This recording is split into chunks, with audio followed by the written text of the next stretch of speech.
In the new Fallen camp located in the city, we meet up with Mithtrax, Osiris, and Eliksni to discuss the House of Light matters. If you stick around and explore the area though, the place has tons of lore scannables that give insight into the Fallen's culture. Actually, more insight than we've ever seen before.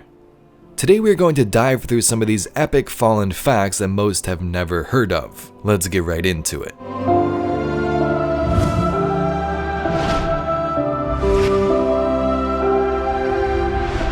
So these scannables are pretty cool. They are all narrated by a Fallen named Ido. This is the daughter of Mithtrax, whom he named after the person that saved him a long time ago, Seer Ido, a companion to Queen Mara Sov and the Awoken. So that's pretty cool. I might make a video on that whole story in itself another day, but this is the person narrating these lines. She's a scribe for the House of Light, and her goal is to keep track of their history and what's going on currently to make sure that those fallen in the future know about their past. Let's start off with number 5, Fallen Growth. The Eliksni are scared of guardians, especially the younger ones like the Hatchlings.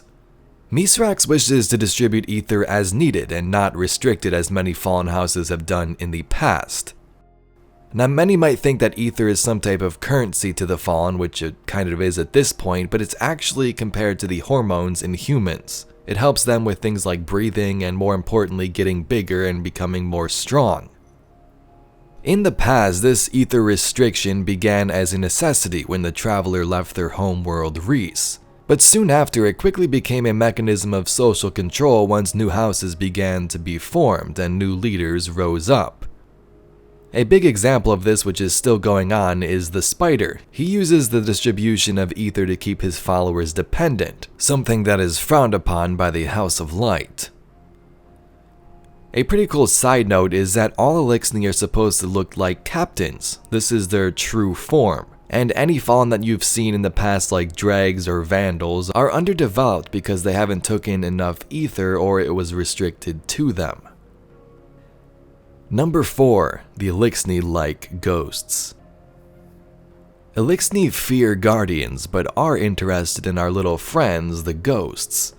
This can be seen both in lore and also in cutscenes, for example again with the Spider, he is playing with the ghosts in his hands. The Eliksni think of these ghosts as extensions of the great machine's will, deserving of reverence. Now this makes sense if you kind of think about it. I often forget that this is where the ghosts came from. They're from the traveler itself. That little floaty buddy you have next to you and scans all those machines is from that giant machine. Then again, I guess we are too, but yeah. Anyway, the Fallen are surprised that we treat the ghosts like equals or sometimes even servants compared to worshipping them as they are a part of the great machine. Guardians throw their lives away for sport, in games like Crucible or Gambit, taking the miracle of resurrection for granted. As if ghosts needed the humans and not the other way around. I think that if Eliksni became guardians, we would use the light to serve the great machine, not our own amusement. Number 3, being scared of guardians. This one is kinda cool in a certain way. As mentioned, most Eliksni are scared of guardians, especially the Hatchlings and their younger members.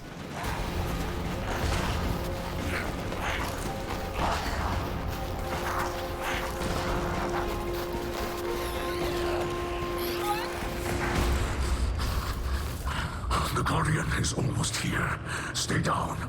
Stay quiet. How do you know we can trust them? I don't. In the Fallen camp, you can see they often create decals like this one, which they'll put up around their homes. They'll tell the young that it protects them from the guardians attacking them in their sleep. They of course know this is not true. If a guardian like Saint wants to come in and destroy you in your sleep, it's going to happen. So they know it's not true, but they tell it to the Hatchlings to make them rest peacefully.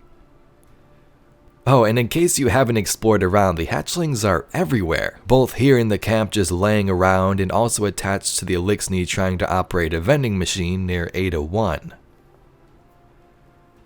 This decal is believed to be the helmet of Saint 14, who has some gruesome stories about the past. They are pretty terrified of him. Number 2. Fallen eating humans. This one's a bit disturbing, but it seems some Eliksni would eat humans in the past. In a conversation with the Drifter, one Eliksni said this: "We old ones, we who have been fighting since the beginning, yes, we sometimes took your dead fighters so that we could live." A couple of lines later, a dissatisfied grumble rose from the crowd. The fight had gone out of them. The Eliksni shrugged. "Mithtrax says we are never to eat people again," he said quietly. Drifter nodded. "Yeah, Zavala tells me the same damn thing." The Eliksni burst into coughing laughter. The Drifter laughed back, picked up his gun from the table, and waved the crowd away as he pulled over an empty seat. "Now make room," he said. "These fellas were just about to lose at cards." Now, if you'd like to learn more on this, I think there's some lore out there where Saint 14 has actually witnessed this in the past, the Fallen eating humans, and this is probably one of the reasons that he has so much hatred towards them in the years prior, where he destroyed many of their houses. Number 1. House explanations. Throughout Destiny, we've experienced many different fallen houses: the Devils, the Kings, Winter, and the Wolves, just to name a few. These aren't just groups of Eliksni for the sake of mobilizing their forces to different locations. Rather, each house has its own beliefs and philosophies. This is probably one of the reasons we see so many new ones getting created, like the Kel's Scourge, the House of Wolves, and the House of Light. It can be good or bad, but the Eliksni have their own political beliefs as well.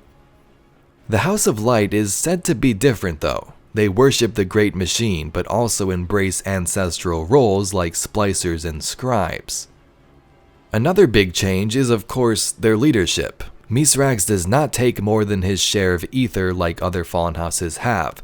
He also doesn't dock limbs as punishment and believes in peace and cooperation with the humans, something that is less popular among other houses for obvious reasons.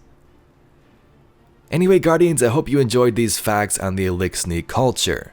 This is most of the current dialogue available in the Fallen camp in the city, and I'm not sure if some more will be added, but I'm sure there's a lot in the lore we can dive through if you'd like a second video. I also will probably post these scannables in their entirety at some point, maybe when I do the cutscenes for the whole season, or maybe earlier in the next couple of days if that's something you guys are interested in. Anyway, if you'd like to see some more Destiny lore and mysteries just like this video, be sure to subscribe to the channel. I thank you very much for watching. I hope you have a great day. My name's Evade, and I'll catch you, Guardians, in the next one.